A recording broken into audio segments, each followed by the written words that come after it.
انسانی طبیعت کا ایک تقاضا یہ ہوتا ہے کہ وہ کسی بڑے کی نافرمانی کر بیٹھتا ہے، اور پھر اسے اگر یہ خبر ہو جائے کہ جس بڑے کی میں نے نافرمانی کی ہے وہ میری اس غلطی سے آگاہ ہو گیا ہے، تو یہ سوچ اسے ایک بڑے سخت کرب میں اور درد میں اور تکلیف میں مبتلا کر دیتی ہے کہ اب استاد صاحب کو تو پتہ چل گیا ہے کہ یہ غلطی میں نے کی ہے، والد صاحب تو آگاہ ہو گئے ہیں کہ یہ کوتاہی مجھ سے ہو گئی، فلاں بزرگ تو پوری طور پر شناسائی حاصل کر چکے ہیں کہ میں اس معاملے میں نافرمان ہو گیا ہوں۔ اب انسان ڈرتا ہے، کانپتا ہے۔ آپ نے کبھی دیکھا ہوگا کہ جس چھوٹے بچے سے کوئی سنگین غلطی ہو جائے اور اس کو اندازہ ہو کہ اس کے والد اس سے آگاہ ہو گئے ہیں تو وہ کس طرح ہانپتا ہے، کانپتا ہے، لرزتا ہے، پریشان ہوتا ہے کہ اب مجھے مار پڑے گی۔ ہم نے یہ دیکھا ہے کہ کلاس رومز کے اندر جو اساتذہ کچھ مزاج کے سخت ہوتے تھے، ان کے طلباء سے اگر کوئی کوتاہی کسی وقت سرزد ہو جاتی تو ان بچوں کا وجود گرمیوں میں بھی اس طرح کانپتا جیسے سردیوں کے ٹھٹھرتے موسم میں کانپتا ہے کہ مجھے اب سزا ملے گی، ان کو تو پتہ چل گیا ہے، میری غلطی نکل آئی ہے۔ یہ تصور انسان کے رونگٹے کھڑے کر دیتا، لیکن اگر وہی استاد یا وہی والد آتے ہی بچے کے سر پہ دست شفقت رکھے اور کہ بیٹا کوئی بات نہیں، چھوٹوں سے غلطیاں ہو ہی جاتی ہیں، آئندہ ایسا کام نہ کرنا، اور اگر اس سے بھی زیادہ وہ تھوڑا سا آگے بڑھے اور اپنی گردن کو جھکا کے اس بچے کے سر پر ایک بوسہ دے ڈالے تو اس بچے کو یوں سکون ہوتا ہے کہ جیسے وہ سمجھتا ہے میں ہر گرداب سے نکل کے ٹھنڈک کی طرف آ گیا ہوں، بلا مثال و بلا تشبیہ۔ میرا رب قرآن مجید میں فرماتا ہے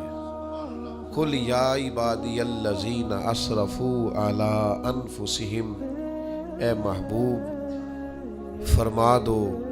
اے میرے بندو جنہوں نے اپنی جانوں پر ظلم کر لیے ہیں، جنہوں نے گناہ کیے ہیں، رب کی نافرمانی کی ہے، اپنی جان کو دوزخ کا معاذ اللہ سزاوار کر لیا ہے، جنہوں نے اپنی جانوں پہ ظلم کیے ہیں، میرے ان بندوں سے فرما دے کیا، لا تقنطوا من رحمت اللہ، ان سے فرما دے کہ یہ اپنے اللہ کی رحمت سے نا امید نہ ہو۔ یہ تھی معافی، اور وہ جو میں نے کہا نا ذرا گردن جھکائے اور پھر پیشانی بھی چوم لے، بلا مثال و بلا تشبیہ آگے فرما ان اللہ یغفر الذنوب جمیعا، یہ اس ہونے والی اس موجودہ غلطی کی ہی بات نہیں، بے شک اللہ سب گناہوں کو معاف فرما دے گا۔ تو مالک یہ ایک دفعہ ہی ہوگا، یہ آج ہی رحمت آئی ہے، یہ کسی ایک مخصوص وقت، ایک مخصوص موقع یا کسی مخصوص تاریخ کے لیے ایسا ہے؟ فرمایا نہیں، انہو هو الغفور الرحیم، اللہ ہے ہی بڑا بخشنے والا اور رحمت فرمانے والا۔ یہ اس کریم کا ہمیشہ کا طریقہ ہے کہ وہ غفور بھی ہے اور وہ رحیم بھی ہے، معاف کر دیتا ہے۔ اور ان اللہ یغفر الذنوب جمیعا، بے شک اللہ سب گناہوں کو معاف فرمائے گا۔ مجھے بتائیے، ہانپتے، کانپتے، لرزتے، سہمے، ڈرتے، کب کبھی وجود پہ طاری ہوئی بندے میدان محشر میں جمع ہو، انہوں نے خبر ہو کہ ڈائری تو کھل گئی، آڈیو ویڈیو تو چل گئی، پتہ تو سارا آ گیا، فرشتے دفتر اعمال لے کر پہنچ گئے، چھوٹی سی چھوٹی ذرے کے برابر بھی کوتاہی تو یہاں تک آ گئی، بندہ ڈرے، کانپے، اور اچانک آواز کرم آئے ان اللہ یغفر الذنوب جمیعا، بے شک اللہ سارے گناہوں کو معاف فرمانے والا ہے۔ تو کیفیت کیا ہے، انداز کیا ہے، اس وقت انسان کے دل کو جو تسلی ہوتی ہے وہ تسلی کیا، ان اللہ یغفر الذنوب جمیعا، بے شک اللہ سب گناہوں کو بخش دیتا ہے۔ دوستو، شدید بے سکون، بے چین، مضطرب، الجھے خیالات سخت بیمار، سخت کمزور، مالی مشکلات کا شکار لوگ، جسمانی بیماریوں سے لڑنے والے لوگ، اور رشتہ داروں اور احباب اور ان کی بے وفائیوں کا شکوہ کرنے والے لوگ، اگر ان ساری تکلیفوں سے نکلنا چاہیں تو حل ایک ہی ہے، ادھر ادھر نہ دیکھیں، اپنے رب کی رحمت کی طرف دیکھیں، اپنے کریم مالک کے کرم پر توجہ کریں، اور یہ ذہن بنائیں کہ کتنا بھی بیمار ہو، جب رب شفا دینا چاہے کوئی کتنا۔ اور پھر حضور نے ایک بات ارشاد کی، کچھ باتیں ایسی ہیں جن کو بیان کرتے ہوئے نا گہرائیاں ساری ختم ہو جاتی ہیں کہ اس سے زیادہ گہری بات کیا ہو سکتی، رعنائیاں اور رنگ سارے مان پڑ جاتے ہیں کہ اب اس میں جلوے اور کتنے بھرے جا سکتے تھے۔ ساری انسان کی سوچیں اور وسعتیں اچانک سمٹنے لگتی ہے کہ یار اتنی بڑی بات، یہ ذرا انداز دیکھیے حضور کا بیان کرنے کا۔ نبی پاک علیہ السلام فرماتے ہیں جب قیامت والے دن اللہ ان لوگوں کو اجر عطا کرے گا نا جن پر دنیا میں مشکلات آتی رہی، تو فرمایا وہ لوگ سوچیں گے کہ یہ تو مشکلات تھوڑی تھی، کاش کبھی زیادہ آ جاتی نا، کاش ہمارے وجود کینچیوں سے کاٹ دیے جاتے۔ وہ لوگ سوچیں گے، اور وہ بھی سوچیں گے جن پر مشکلات نہیں آئی تھی کہ کاش کبھی ہم بھی اس چکی سے پس کے آتے نا، اس سے زیادہ بھی کوئی اجر ہو سکتا ہے کہ رب کہتا ہے ان اللہ مع الصابرین، جو مصیبت پہ صبر کر دے اللہ اس کے ساتھ ہے۔ معیت الہی اس شخص کو نصیب ہو رہی، رحمت خداوندی سے کبھی نظر نہ ہٹائیں۔ آتی رہتی ہیں مشکلات، آتے رہتے ہیں دکھ، ہو جاتی ہیں غلطیاں، کمزور ہے انسان، کر بیٹھتا ہے گناہ بھی، لیکن ایک گناہ میرا ماں پیو ویکھے، ایک گناہ میرا ماں پیو ویکھے تے دیوے دیس نکالا، تے لاکھ گناہ میرا مولا ویکھے تے پردے پاون والا، ڈھال دیتا ہے رحمت کا پردہ، کرم ہو جاتا ہے۔ رحمت الہی سے کبھی توجہ نہ ہٹے، اپنے دل کو ٹھنڈا رکھنے کے لیے، طبیعت کو سکون میں رکھنے کے لیے رحمت۔ حضور علیہ السلام فرماتے ہیں بندے سے غلطی ہو جاتی ہے، پھر وہ اللہ کی بارگاہ میں توبہ کرتا ہے تو رب فرشتوں سے فرماتا ہے میرے بندے کو پتا ہے کہ میرے علاوہ معاف کرنے والا کوئی نہیں، تو دیکھو نا وہ آ گیا ہے، تو فرشتے اپنے مالک کی بات کی طرف متوجہ ہوتے ہیں، تو رب فرماتا ہے گواہ ہو جاؤ میں نے اسے معاف کر دیا ہے۔ حضور فرماتے ہیں اس بندے سے پھر غلطی ہو جاتی ہے، وہ پھر عرض کرتا ہے مالک بھول گیا تھا، غلطی ہو گئی، خطا ہو گئی، گناہ ہو گیا، تو اللہ فرماتا دیکھا نا میرے بندے کو پتا ہے میرے سوا معاف کرنے والا کوئی نہیں، تو جاؤ گواہ ہو جاؤ میں نے معاف کر دیا۔ حضور فرماتے تیسری بار پھر غلطی ہو جاتی ہے، یہ پھر آ جاتا ہے، تسی تے میں دسو ہاں جڑا 3 واری آوے او دا علاج کی ہے؟ اسی کہنے ہیں تو باز آنا، کہنے ہیں کہ نہیں تو نے ٹھیک ہونا، تو نہیں ٹھیک ہو سکتا، تو نے نہیں باز آنا، تیرا علاج اب جا دوڑ جا، تیرا کوئی حل نہیں۔ حضور فرماتے ہیں 6 بار آ گیا، تیسری بار آ کے کہتا اللہ معاف کر دے، تو اللہ کہتا ہے پتہ نا میرے بندے کو میرے علاوہ معاف کرنے والا کوئی نہیں، گواہ ہو جاؤ میں نے اسے معاف کر دیا۔ گویا وہ جب جب آتا رہتا ہے رب تب تب اسے معاف فرماتا رہتا ہے۔ رحمت دا دریا الہی، یہ درویشوں نے جو باتیں کی ہیں بڑی سوچ سمجھ کے کی۔ رحمت دا دریا الہی ہر دم، رحمت دا دریا الہی ہر دم وگدا ہے۔ میں نے اگلا شعر نہیں پڑھنا، اتنا ہی میں ایک مصرے میں بات کرنی ہے صرف، رحمت دا دریا الہی، اگلا مصرع نہیں کہنا، اس کا معنی کیا ہے سمجھو۔ درویش کہتے ہیں ایسا نہیں ہوتا کہ کبھی کبھی رحمت ملتی ہے، ہر دم وگدا ہے تیرا، رحمت دا دریا الہی ہر دم، ہر دم دم دم ہر دم وگدا تیرا، بس جے وچوں ایک قطرہ بخشے نا مینوں بھی تے کام بن جاندا ہی۔ دم دم، ہر دم سے بندے کو اللہ کی رحمت ملتی ہے، ہر وقت کرم ہوتا ہے، ہر وقت۔ اس کے لیے تو نہ کسی جگہ کی پابندی ہے، نہ وقت کی پابندی ہے، نہ یہ ہے کہ وہ اس وقت میسر ہے اور معاذ اللہ اس وقت میسر نہیں، نہ اسے اونگ آتی ہے نہ نیند آتی ہے، صبح بھی کرم شام بھی کرم، وہ ہر وقت رحم ہی رحم فرماتا ہے۔ اور حضور فرماتے جب اس نے مخلوق بنائی تھی نا،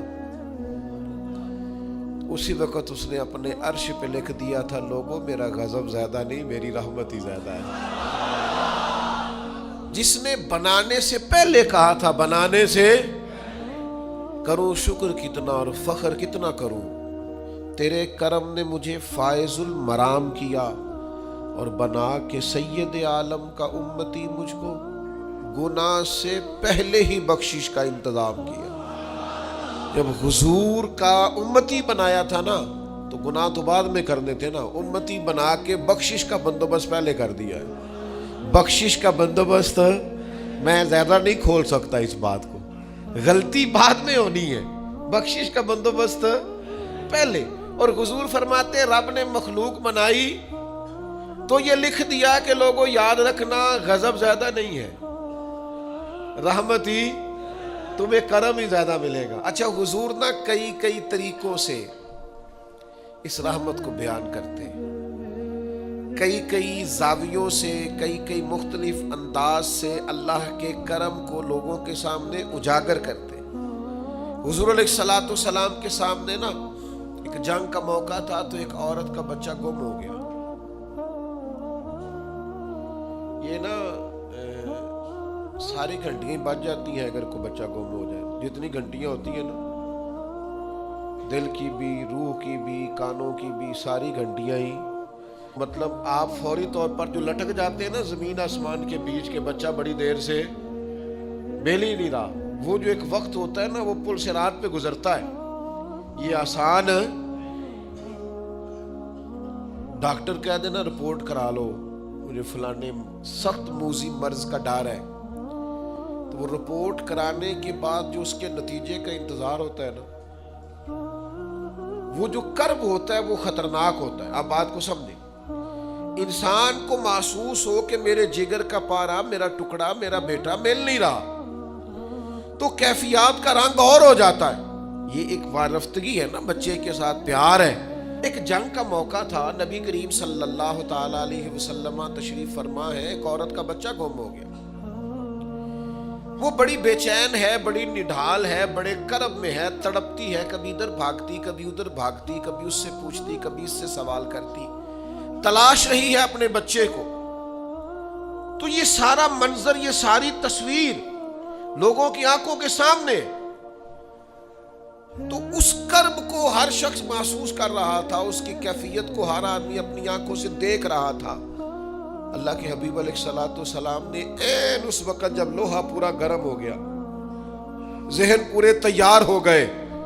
تو محبوب نے ایک مسئلہ سمجھایا۔ حضور فرمانے لگے بتاؤ نا، اگر اس خاتون کو اس کا بچہ مل جائے جو اتنی تڑپ رہی ہے، تو کیا اس بچے کو آگ میں ڈال دے گی؟ تو وہ کیفیت سارے دیکھ رہے تھے، مشکات میں حدیث موجود ہے۔ عرض کی یا رسول اللہ، سوال ہی نہیں پیدا ہوتا، اس کا جو درد ہے، اس کی جو تڑپ ہے، اس کی جو کیفیت ہے، وہ تو کچھ اور پتا دیتی ہے۔ تھوڑی دیر کے لیے بچھڑ گیا ہے تو اتنی تکلیف میں ہے، تو کجا یہ کہ وہ آگ میں جلا دے۔ جب ذہن یہاں تک تیار ہو گئے، لوگوں کا ذہن یہاں تک تیار ہو گیا، تو اب میرے کریم محبوب کی آنکھوں میں آنسو آئے۔ اب حضور نے رحمت الہی کا جھونکا لوگوں کو دیا۔ کریم فرمانے لگے جتنا یہ اپنے بچے سے پیار کرتی ہے نا، رب کریم اس سے بڑھ کر اپنے بندے سے محبت فرماتا۔ بس یہاں بات محبوب نے بند کر دی، یعنی فرمایا کھولتے رہنا۔ معنی کیا ہے کہ اگر یہ نہیں نا دوزخ میں پھینکنا چاہتی اپنے بچے کو، تو رب بھی اپنے بندوں کو سزا نہیں دینا چاہتا، وہ بھی انہیں دوزخ میں جلانا نہیں چاہتا، وہ بھی انہیں سزائیں دینا نہیں چاہتا۔ بھائیو یاد رکھیے گا اور سمجھیے گا، اپنی توجہ ہر وقت اپنے مالک کے کرم کی طرف رکھیں، ہر وقت اللہ کی عطا کی طرف۔ یہ جو مایوس لوگ پھرتے ہیں نا اور مایوس باتیں کرتے ہیں، اور یہ جو کہتے ہیں کہ میں بڑا تھک گیا ہوں اور میں بڑا تنگ آ گیا ہوں اور اب مجھے لگتا ہے کہ یہ چیزیں میرے کنٹرول میں نہیں آئیں گی، اور حضرت میں نے بڑی کوشش کی، جو قدم آگے لے جاتا ہوں وہی میرا پیچھے ہوتا ہے، اور بعض کہتے ہیں جی میرے ساتھ ہی ایسا کیوں ہوتا ہے، آخر میں ہی ساری زندگی اس طرح کیوں ہوں، فلاں جگہ بھی ناکام ہوا، فلاں جگہ بھی۔ اور میرے بھائی، جس طرح کا انسان گمان کرتا ہے رب بھی اسی طرح کا معاملہ فرماتا ہے۔ تیری طبیعت ہی نہیں بن پا رہی کہ تو رحمت کی طرف متوجہ ہو، تیرا خیال ہی نہیں بن پا رہا کہ اس کے کرم اور عطا کی طرف تیرا دھیان جائے، تو نے اپنے اوپر مایوسیاں پوری طرح طاری کر لی ہے۔ بندہ مومن کبھی اپنے رب سے مایوس ہو سکتا؟ اس کی توجہ ہر وقت اس کے کرم کی طرف رہتی، اس کی توجہ ہر وقت اس کی عطا کی طرف رہتی۔ دیکھیں نا، بعض لوگوں پر یکدم کرم آیا، چھایا، صحابی رسول ہے، ولیوں سے، غوثوں سے، قطبوں سے، ابدالوں سے، تمام تابعین سے، محدثین سے، مفسرین سے افضل ہے، لیکن صحابی کتنی دیر کے ہیں؟ شاید 2 گھنٹے کے صحابی، 2 گھنٹے کے، ادھر آئے ہیں، ادھر کلمہ پڑھا ہے، ساتھ ہی جہاد کیا ہے، ساتھ ہی شہادت ملی ہے۔ صحابی 2 گھنٹوں کے ہیں، صحابی 2 گھنٹوں کے ہیں، لیکن تمام مفسرین، محدثین، اولیاء، صوفیاء کے امام ہیں۔ کیوں؟ اس لیے کہ کرم کرنے والا کرم کرتا ہے، اس نے جاتے جاتے ایسا کرم کیا ہے کہ 2 گھنٹے کے اندر اندر اٹھا کے امت کا امام بنا دیا ہے۔ یہ تو رحمت کی برکھا ہے، یہ کسی وقت بھی برس جائے گی، یہ تو کرم ہے۔ دیکھیں نا، ان لفظوں کا آپ ذرا حسن دیکھیں۔ نبی کریم علیہ السلام فرماتے ہیں بندہ ساری زندگی جہنمیوں والے کام کرتا ہے، دوزخیوں والے کام کرتا ہے، سزا والے کام کرتا ہے، لیکن جاتے جاتے نا کوئی ایسا جملہ بول دیتا ہے آخر میں کہ اس کی ایک بات کی وجہ سے نا اللہ اس کے لیے جنت کا فیصلہ فرما دیتا ہے۔ ایک بہت بڑا ظالم گزرا ہے تاریخ اسلام میں، بڑا ظالم تھا، اس کا ظلم بہت زیادہ تھا، لیکن حضرت انس بن مالک فرمایا کرتے تھے یہ اس کی ایک بات بڑی مجھے عجیب لگتی ہے، اس نے آخر میں ایک جملہ کہا تھا، ظالم بڑا تھا، اس نے آخر میں ایک جملہ کہا تھا، اس نے کہا تھا مالک میں نے ظلم کیے پر میں شرمندہ بڑا ہوں، اور یہ لوگ مجھ سے کہتے ہیں کہ میرے گناہ تیری رحمت سے زیادہ ہیں، مجھے بتا میرے گناہ تیرے کرم سے زیادہ تو نہیں؟ حضرت انس بن مالک فرماتے ہیں اس کی بات سن کر میرے دل کو چوٹ لگی، مجھے یوں لگا اس نے منا لینا ہے رب کے کرم کو۔ وہ میرے بھائی، اللہ کی عطا سے زیادہ تو نہیں، اس کے فضل سے زیادہ تو نہیں۔ رسول اللہ صلی اللہ تعالی علیہ وسلم فرماتے ہیں کہ رب فرماتے ہیں اگر میرے بندہ اتنے گناہ کرے کہ اس کے گناہ آسمان تک پہنچ جائیں، یا اتنے گناہ کرے کہ زمین کی تہ تک پہنچ جائے، اور پھر وہ آ کے اپنے کریم رب کے حضور معافی مانگے سچے دل سے، تو اللہ پھر بھی اسے معاف فرما دے گا۔ شرط اتنی ہے کہ تو آتا ہی نہیں، تو معافی مانگتا ہی نہیں، تو پھر بھی لوگوں کو مناتا ہے، اسے مناتا ہی نہیں جسے منانا چاہیے۔ مصیبت میں بھی اب یاد خدا ہم کو نہیں آتی، دعا منہ سے نہ نکلی، جیبوں سے عرضیاں ہی نکلی، مختلف محکموں میں درخواستیں دیتے ہو، مالک کے حضور دعا ہی نہیں کرتے۔ جس کریم کی بارگاہ میں جانا چاہیے، جہاں سے کرم ہونا ہے، جہاں سے عطائیں ہونی ہے،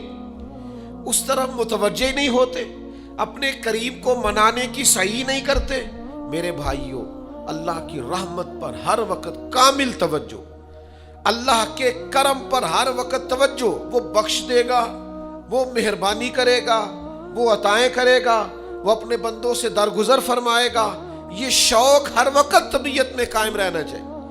کبھی بھی اس کی رحمت سے نا امید۔ نوجوانوں سے بالخصوص کہوں گا، کیا ہو گیا اچھی نوکری نہیں ملتی، کوئی عرض نہیں، اگر وقتی طور پر پیسے کم ہیں تو کیا حرج ہے، کوئی مسئلہ نہیں۔ یہ کو بہت زیادہ جس کے پاس پیسے آ جاتے ہیں وہ تو کہنا شروع ہو جاتا ہے پیسوں میں سکون ہی نہیں۔ پوچھ لیں آپ، اگر تھوڑی دیر کے لیے کسی بیماری نے آن بھی لیا ہے تو بھائی بات بڑے کمال کی ہے، محبوب کی طرف سے شفائیں رہی ہیں، اگر ایک کڑوا گھونٹ آ گیا تو پھر کیا ہوا؟ ایک اگر وہاں سے کڑوا، وہ بڑی معروف بات ہے نا، سلطان محمود غزنوی کنو کھا رہے تھے تو انہوں نے پہلا ٹکڑا کنو کا، اس کا پہلا حصہ جو اسے کھولا، اس کی جو کاشیں ہوتی اس میں سے پہلا ٹکڑا ایاز کو دیا تو ایاز گٹ گٹ کر کے کھا گیا، دوسرا بھی دیا تو کھا گیا، تیسرا بھی دیا، چوتھا محمود نے اپنے منہ میں ڈالا تو تھوک دیا، کہنے لگا خو اتنا کڑوا، کسیلا، بد ذائقہ، اسی نے اگل ڈالا اس کو، تو بعد میں کہنے لگا یار تو سارے کڑوے کھا گیا ہے، تو یاز کہنے لگا بادشاہ تیرے ہاتھوں ساری زندگی میٹھے ملے، اب یہ 2-3 کڑوے مل جاتے اور میں اس طرح سے ان کو اگل ڈالتا تو یہ کوئی آئینے وفاداری، ساری زندگی شفا رہی اور اچانک پتہ چلا ہے کہ ذرا تھوڑی شوگر ہو گئی، اتنی مایوسی، جس نے ساری عمر شفائیں دی ہیں، اگر کچھ دیر کے لیے دکھ قبول محمد بخشا، بس راضی رہن پیارے، راضی رہنا چاہیے، اس کے کرم کی طرف توجہ، اس کی عطا کی طرف توجہ، اس کے فضل کی طرف ذہن، اپنے کریم رب کے ساتھ انسان کا اس طرح کا معاملہ کہ وہ کرم ہی کرے گا، وہ رحم ہی کرے گا، وہ عطائیں ہی فرمائے گا، اور کریم جب غالب آتا ہے نا تو کرم ہی کرتا ہے۔ امام غزالی کہتے ہیں نبی پاک کی بارگاہ میں ایک سادہ بندہ آ گیا، ہم سادے بندے کہتے ہیں، عرب کے لوگ بدو کہتے تھے، ایک بدو آ گیا، اس نے آتے ہی السلام علیکم کے بعد فوراً حضور سے پوچھا یا رسول اللہ یہ بتائیں قیامت والے دن حساب کس نے لینا ہے؟ سبحان اللہ، قربان جائے، انداز دیکھیے نا اپنی روایتی سادگی میں، قیامت میں حساب کس نے لینا ہے؟ تو نبی کریم نے فرمایا حساب اللہ نے لینا ہے، سادی سی بات۔ تو اس بندے نے نا اپنی چادر کو سمیٹا، کندھے پہ رکھی اور چلنے لگ گیا، تو حضور فرمانے لگے کوئی تو نے سوال پوچھا ہے، کوئی تبصرہ بھی تو کرنا، ایک بندہ سوال کا جواب لیتا ہے نکل جاتا ہے، کہنے لگا یا رسول اللہ آپ نے بتا تو دیا ہے کہ حساب اللہ نے لینا ہے، تو حضور فرمانے لگے پھر، تو کہنے لگا یا رسول اللہ کریم جب غالب آتا ہے تو کرم ہی کر دیا کرتا ہے۔ اس کا ترجمہ اپنی زبان میں کروں، اپنی بولی میں کروں، وہ حضور کی بارگاہ میں عرض کرنے لگا یا رسول اللہ جے اللہ نے حساب لینا ہے پھر خیر ہے، کہنے لگا یا رسول اللہ کریم جب غالب آتا ہے تو کرم ہی کرتا ہے، قربان جاؤں حضور کی اس مقدس زبان پر، وہ دہن جس کی ہر بات وحی خدا، کریم بولے اور بول کے فرمانے لگے بندہ سادہ تھا بات کتنی بڑی کر گیا ہے، خدا کی رحمت کی طرف متوجہ کر گیا لوگوں کو، کیا بڑی بات بیان کر گیا، کریم جب غالب آتا ہے تو کرم ہی کرتا ہے۔